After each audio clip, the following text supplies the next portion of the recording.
Halo pemirsa GPR TV dari Sabang sampai Maroke, dari Biangas hingga Pulau Rote. Bertemu lagi bersama saya Muna Azharinisak dalam program Juru Bicara.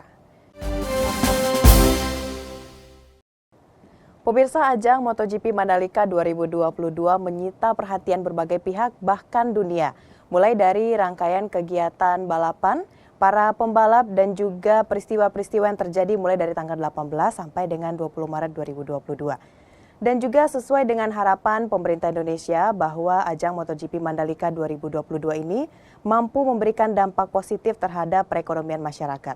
Dan pemirsa, untuk mengetahui seberapa besar pengaruh dari ajang MotoGP ini terhadap perekonomian masyarakat dan bagaimana evaluasi dari balapan yang telah diadakan pada tanggal 18 sampai dengan 20 Maret 2022, kita akan bahas dalam program Juru Bicara kali ini.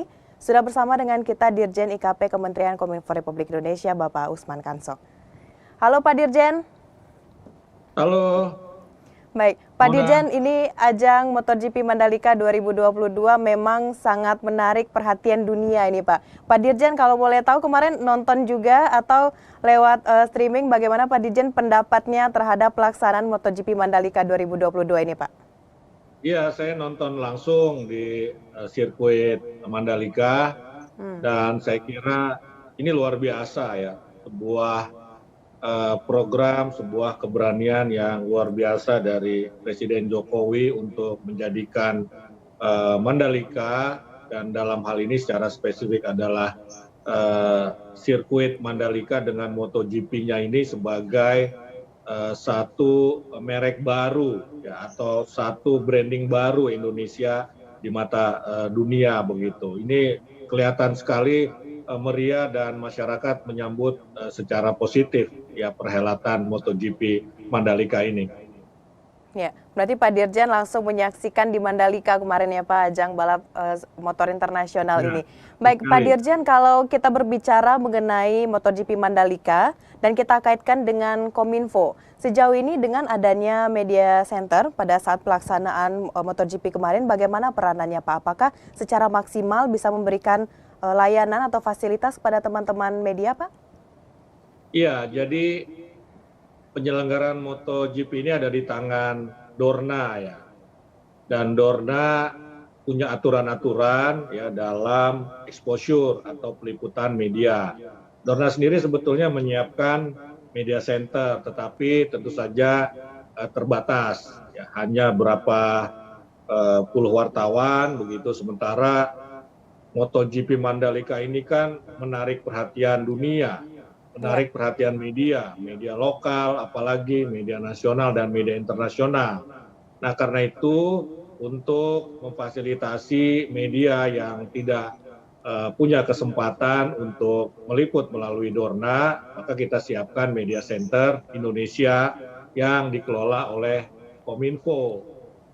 Dan tentu saja lebih banyak ya teman-teman media yang menggunakan fasilitas media center Kominfo, karena di situ kita siapkan berbagai fasilitas, ada ruang jumpa pers ya, kemudian ada VIP room untuk para pejabat yang akan melakukan jumpa pers, biasanya ruang transitnya kita siapkan di situ ya. Kemudian juga ada working space, ada relaksasi juga, jadi kita siapkan relaksasi buat teman-teman media. Bahkan kita siapkan juga layar besar yang menayangkan secara langsung apa yang terjadi di sirkuit Mandalika. Ya, jadi dengan menyaksikan layar besar itu, teman-teman media bisa tetap membuat berita.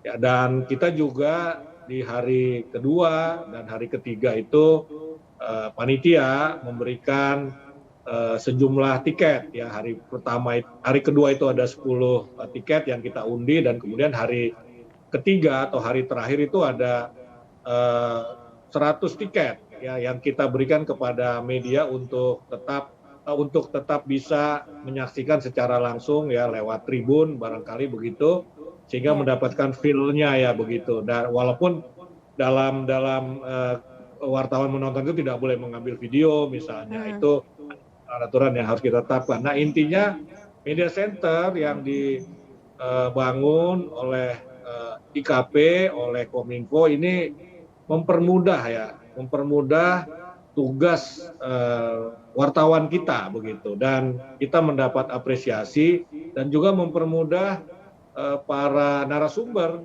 ya untuk menyampaikan informasi ya, karena kita menyiapkan ruang press conference begitu. Baik, tentunya dengan adanya media center ini, wartawan lebih mudah untuk mendapatkan informasi dan juga tersedianya sarana bagi narasumber untuk memberikan informasi itu, begitu ya Pak Dirjen? Iya, dengan kapasitas internet yang juga cepat ya, 100 megabit per second. Ini sangat cepat, dan kami sampaikan juga kemarin bahwa media center Indonesia yang dikelola Kominfo itu semuanya bisa digunakan oleh teman-teman media, teman-teman wartawan secara free karena kemarin sempat beredar di media sosial katanya dipungut biaya untuk penggunaan internet. Ya, saya pastikan itu bukan di media center Kominfo. Ya, di media center Kominfo semua fasilitasnya bisa dipakai oleh teman-teman media secara free, secara cuma-cuma. Baik, berarti ini juga termasuk akses internet yang tersedia di Mandalika tidak ada hambatan gitu Pak? Memadai semua?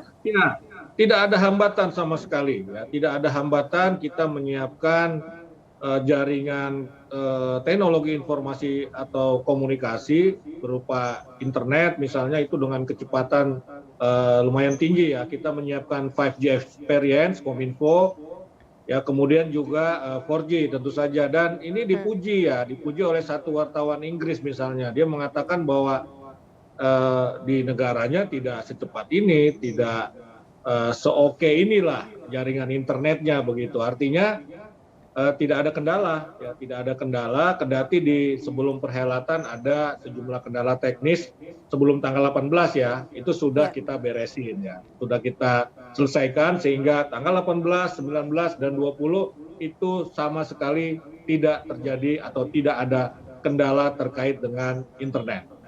Baik. Media Center memberikan kemudahan kepada teman-teman media dan juga akses internet di Mandalika juga terpantau lancar. Pak Dirjen, setelah jeda pariwara ini kita akan lanjutkan kembali mengenai pembahasan Mandalika. Pemirsa tetap saksikan Juru Bicara.